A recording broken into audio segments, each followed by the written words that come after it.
Once we get to the core of the economic drivers and making sure that we've got issues of infrastructure being able to be taken into account, and acknowledging that so much of the environmental footprint isn't about our total number, but it's about where we live and how we live, sustainable communities. The right way to deal with population policy is not through an arbitrary and ultimately senseless debate about total numbers.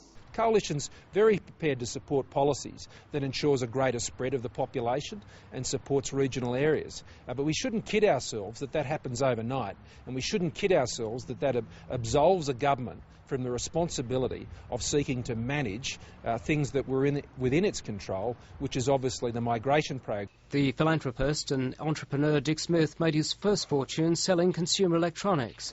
He rode waves of economic growth. Now he wants to get off. I've benefited from the growthy economy without any doubt more than most people, but I've come to realise that it's going to destroy Australia and the world for our children and grandchildren. I think it might have focused on population growth in the next decade at least, to be more specific about that, because I think in the next decade it's pretty clear that migration is going to remain relatively high.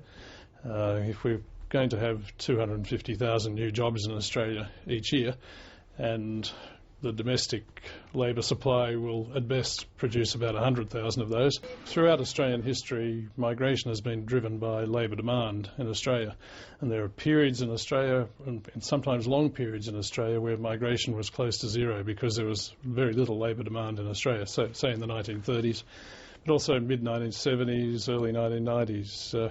But we're now in a period of very strong labour demand, and we can expect lots of migration as a result of that. If you were to set targets 5 years ago, it would have been done without knowing anything that we're about to have a global financial crisis, nor understanding the implications of mining boom Mark II, where the dollar would end up, where our terms of trade would go.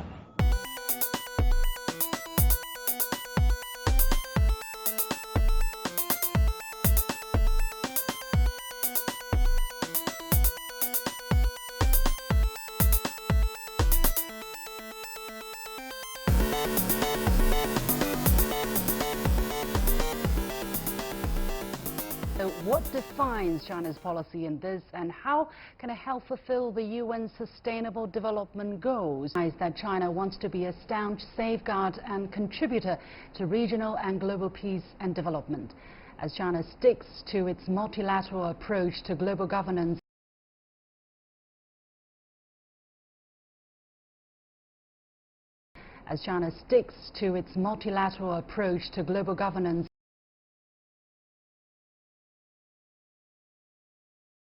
and the Belt and Road Initiative, how can China contribute to the global efforts to achieve the United Nations 17 Sustainable Development Goals? Is willing to align its development planning with the UN's 2030 Agenda for Sustainable Development, meaning the 17 Sustainable Development Goals. The Sustainable Development Goals are breathtaking in their ambition. I think we can use that word. Eradicate poverty, provide clean drinking water for everyone, peaceful and stable societies. I mean, they're very idealistic, and they're comprehensive.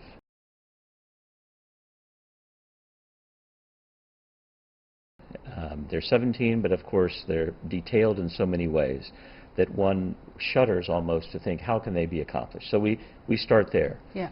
China, though, it's good to hear China's leadership talking about working with the United Nations and within this framework, because if these goals are going to be established and achieved in any meaningful way, one would expect that China would have to play an important role. We are 1/5 of humanity. China's leadership has spoken frequently recently about markers of sustainable development in the Chinese economy that seem to make perfect sense and be perfectly compatible in contributing to the UN Sustainable Development Goals. So there has been an emphasis on eliminating poverty, rural poverty in particular, in China. And I know there's criticism that some say, what about the urban poor who have moved to the cities? But nonetheless, the government has focused on eliminating poverty. There is, as we all know, been a real emphasis on sustainability and on environmental stewardship. If China doesn't take the lead in this area, along with the United States and others, they won't be achieved. There are people who are saying, however, that it seems that China has put particular emphasis on certain aspects of these development goals, such as what you mentioned, poverty and energy or environment, but there are also 15 others at least. And there are people who are saying that they have to be interconnected, that you can't really just work on some of these goals and ignore the other, because otherwise it wouldn't be meaningful. That's right.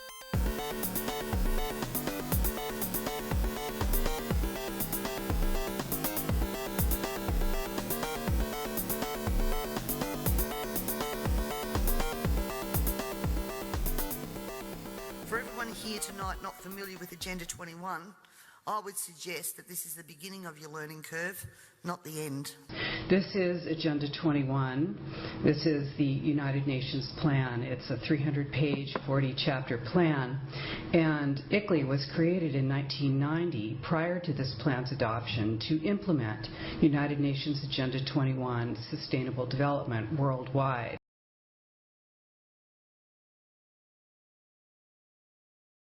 Sustainable development is a term that was defined by the United Nations, and all of these terms come out of the United Nations. Smart growth is part of the United Nations Agenda 21. Your general plan elements are designed in accordance with United Nations Agenda 21 principles.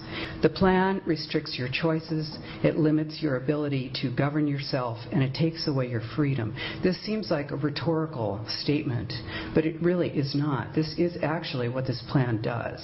And using the cover of environmental concern, our private property rights and our civil rights have been diminished, and they will continue to be so unless we call a halt to it.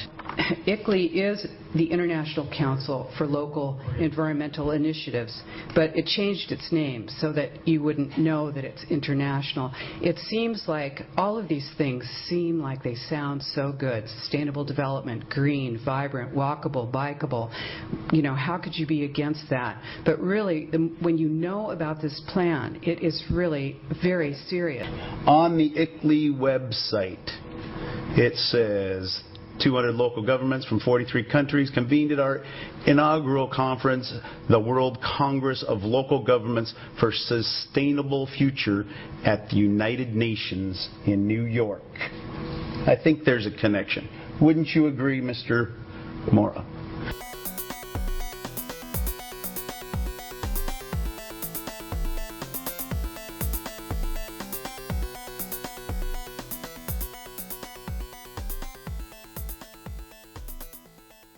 Former President of the United States, George Bush Sr. said, "Effective execution of Agenda 21 will require a profound reorientation of human society, unlike anything the world has ever experienced. A major shift in the priorities of both governments and individuals, and an unprecedented redeployment of human and financial resources."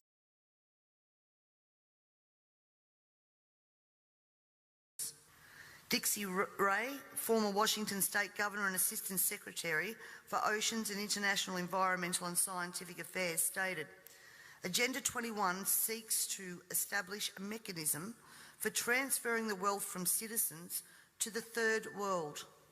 Fear of environmental crisis would be used to create a world government and UN central direction.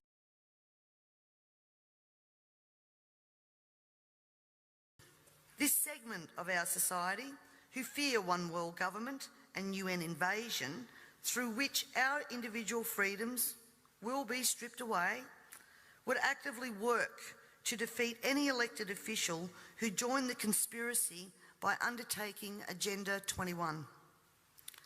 So we will call our process something else. We will call it comprehensive planning, or growth management, or smart growth. We ended up with sustainable development."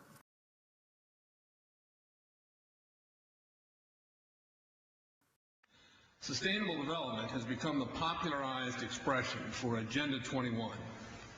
Agenda 21 is the 1992 United Nations Rio Declaration on the Environment and Development. It is the agenda for the 21st century you're living in today. For a brave new world where everything that you cherished and held true will no longer exist. Agenda 21 defines itself as the comprehensive plan of action to be taken globally, nationally, and locally by organizations of the United Nations systems. It also elevates nature above man, and it contains something called the precautionary principle, where basically you're guilty until you're proven innocent. It's a 40-chapter document to basically control the world. It's based entirely on socialist control mechanisms. Sustainable developers have designed a global movement coordinated through a global to local action plan to create world government in accordance with certain objectives.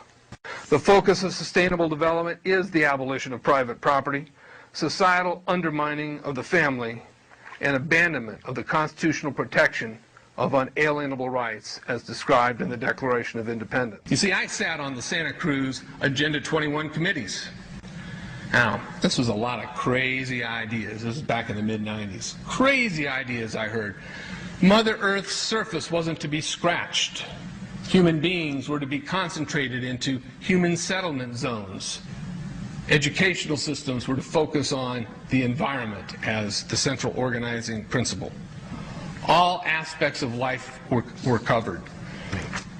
Well, I went to these committees at the request of some people who told me that I needed to understand what was going on, and I came back and I said, this is craziness. This is so silly. It has no chance of having any effect on our society. Well, I was wrong. The United States government's support for Sustainable Development, Agenda 21, is very clear. In 1992, while the Rio Conference was going on, George Bush, then president, was there where he executed the Agenda 21 protocols on behalf of the United States and brought it back to Washington, D.C. Within a year, Bill Clinton, by executive order, no congressional review, established the President's Council for Sustainable Development. It's a partnership between selected developers building this new world order and the government using the American taxpayer dollars in order to do it. America. You live in the suburbs? Don't get too comfy. Our next guest says the Obama administration has plans to push Americans slowly but surely out of the burbs and into the big cities as a means to, quote, spread the wealth around. Charlotte Iserby, I owe you an apology. I did not believe for the longest time it was a deliberate dumbing down. I thought the dumbing down was a natural consequence of a bad idea. Folks, it's deliberate. It's deliberate. The sustainable globalist goal is the orchestration of a planned fall of American principles, values, and lifestyles. The effect on the average American will be devastating. With modernizing technology, the ordinary person will live without independence, privacy, or substantive rights. This government has been working overtime to take away our rights to common law through many pieces of legislation. Common law is what guarantees us an ability to correct injustices. This coming year, I promise you, you will also hear debate over a number of pieces of legislation that will further erode our common law rights. And you have to get behind me on this, ladies and gentlemen, to stop this from going through. As Agenda 21 became more and more apparent to me, I began using the line in Parliament, the government was now declaring war on its own citizens. And that goes back as far as 2008. This, of course, led me to being labelled a conspiracy theorist. But here we are now, openly talking about Agenda 21 and the ramifications we will see in a short period of time if this is not stopped in its tracks. The environmental crisis will be the international disaster that will unlock the New World Order.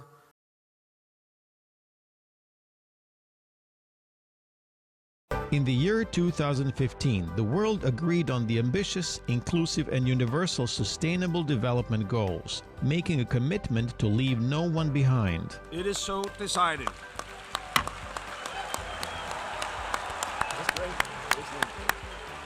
Just a few months later, we are already seeing those promises transform into first concrete steps for action. On 21st of April, presidents, prime ministers, and other high-level representatives from around the world gathered at the UN headquarters in New York for a high-level debate on achieving the SDGs now that the goals and targets have been set. We have no time to waste. It's now time to turn this agreement into policies and action, into laws and budget lines. Also on hand were several of the SDG advocates, prominent members of various segments of the society, from government, business sector, entertainment, sports and culture, whose mission is to raise awareness for the SDGs and spur public into action towards their implementation.